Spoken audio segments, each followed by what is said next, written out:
क्या बेटी की आजादी परिवार के लिए शर्म की बात है? क्या बेटी की कमाई परिवार के मर्दानगी पर हमला करता है? समाज के तानों से परेशान होकर पिता ने अपनी बेटी की गोली मारकर कर दी हत्या। गुरुग्राम हरियाणा दिल्ली एनसीआर में एक राधिका यादव नाम की एक लड़की जिसकी उम्र 25 साल थी और ये 25 साल की उम्र में ही उसने ऐसा सब कुछ अचीवमेंट कर लिया था जिससे कि एक माता पिता को गर्व होता है। और राधिका एक टेनिस प्लेयर थी जिसने नेशनल तक के बहुत से अवार्ड भी जीते थे और उसने अपने माता पिता समाज में सबका नाम भी करा। लेकिन किसी कारणवश चोट लगने से उसका जो टेनिस का करियर होता है वो बंद हो जाता है, लेकिन फिर भी वो हार नहीं मानती और उसने एक टेनिस एकेडमी ओपन करके जो उसके आसपास के जितने भी बच्चे होते हैं वो उन सबको प्रैक्टिस सिखाती है और उनके भविष्य के लिए मेहनत करती है। लेकिन समाज जो आज का है ये ना कभी किसी का हुआ है ना कभी होगा। जो राधिका यादव थी वो एक इंडिपेंडेंस लेडी और जो राधिका का जो परिवार था वो गुरुग्राम हरियाणा के साइड में रहते थे और अच्छा खासा उनका घर था और बहुत अच्छे फैमिली से थे। उनके जो फादर थे वो रियल एस्टेट्स का उनका एक बिजनेस था और पैसों की कोई कमी नहीं थी। जो राधिका यादव थी वो एकेडमी से अच्छा खासा उनके घर का और लाइफ में अच्छा मेंटेनेंस था। तो समाज के जो लोग थे वो उनके पिता को ताना मारते थे कि तुम बेटी की कमाई खा रहे हो और तुम्हारी बेटी कमा रही है, इसी से तुम्हारा घर चल रहा है। तो जो राधिका के जो पिता थे दीपक यादव, उनको ये बातें बहुत चुभती थी कि वो परेशान रहते थे। तो एक दिन राधिका और उनके पिता के बीच में इसी चीज को लेकर बहसबाजी हुई। उनके पिता ने कहा कि हमारे पास पैसे कौड़ी की कोई दिक्कत नहीं है, तुम एकेडमी बंद कर दो, और बच्चों को सिखाती थी।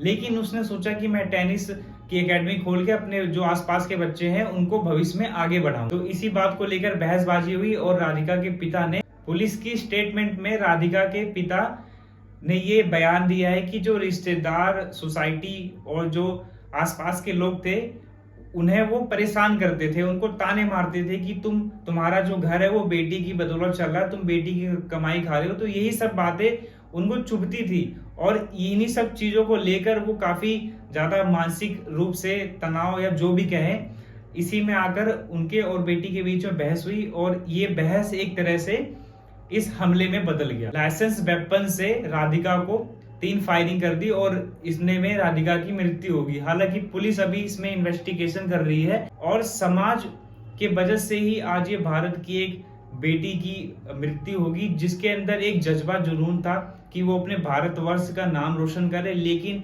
इसी समाज के वजह से हमारी ऐसी बहन बेटियों की इज्जत और उनकी जान चली जाती है। ऐसे तमाम ऐसे लोग हैं जो आज रूढ़िवादी विचारधारा के लोग हैं, जो पुरानी सोच रखते हैं। आज भी अगर एक बेटा कमाता है तो उसके पेरेंट्स और उसके घर वालों को बहुत प्राउड फील होता है अपने लाइफ में, अपने जिंदगी में, कि उसका बेटा अच्छा कमा रहा है। लेकिन जब वही बात बेटी पे आए, एक बेटी कमा के अपने घर परिवार को मैनेज करे, अच्छा करे, तो समाज में वही खटकता है। और इसी खटकने के वजह से दीपक जो यादव थे उनके परिवार में इस तरह की परेशानी आई। तो ये समाज जो है ये किसी का ना हुआ है ना होगा।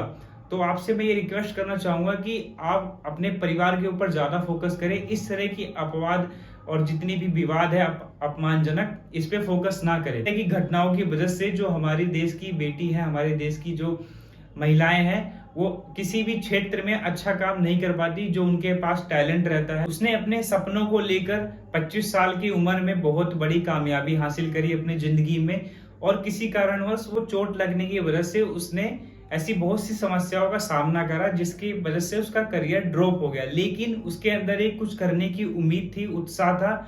उसी उत्साह को लेकर वो अपने जीवन में बहुत अच्छा काम कर रही थी। लेकिन कौन जानता था कि इसी समाज के ताने और एकेडमी की वजह से एक दिन उसको अपनी जान गंवानी पड़ेगी। मैं आप सभी से इतना रिक्वेस्ट करना चाहूंगा कि जो आज के समाज का जो ये सोच है इसको हमें बदलने की जरूरत है, ताकि इस तरह की आगे जो अपडेट है वो इस तरह की घटनाओं पर ना हो। क्योंकि जितना परवरिश माता पिता एक लड़के के ऊपर करते हैं उतना ही परवरिश एक बेटी के ऊपर भी करते हैं और सबको अपना अधिकार है अपने जिंदगी में वो अच्छा काम करें। तो मैं आपसे ये रिक्वेस्ट करना चाहूंगा कि आप रिश्तेदार, समाज, सोसाइटी के चक्कर में पड़कर अपने घर परिवार की बर्बादी का कारण ना बने।